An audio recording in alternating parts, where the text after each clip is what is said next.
قال يا رب سهل لي معاشيري وحقق مأمني، واجعل عطا دخلي كفاتي واكفني ذل السؤال، واحفظ لوا عقلي ونجه من بحور العوبلي، وارجوك من نسلي تهب لي يا رجال سؤالي رجال. رجال.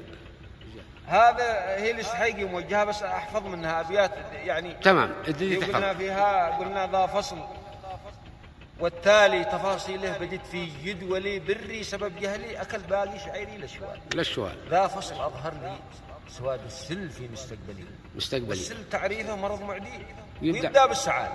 لما بدأ يغلي بتونس قال والعله علي، يرحل علي يمشي علي حتى ولو حل احتلال. أما الدواء دولي مخصب للدمار الشاملي، تأثيرها الفعلي نكال الشعب ما بعدين نكال. احنا ما بعدين نكال، ايوه قلنا طبعا السحيقي هو ادانا ابيات قلنا لا بعدين الشموق فوق له ناس ضجت من ظلم يرحل علي، وبينهم ناصر علي واحمد وحمزه والبلال، ولقبوك القاب خاين ميلواني زنقلي، والفاط يجعل قيمتك بالسوق ما تسوى ريال. اكيد بترجع ظلم من الغضب داع الولي، ذا بعد ما تشفي غليلك طعن في بيض النصال، والشاه ذي كانت ظلي ترضعك قلت ارحلي، قلنا اللبن لا لك ولا ليش لها السيد جمال.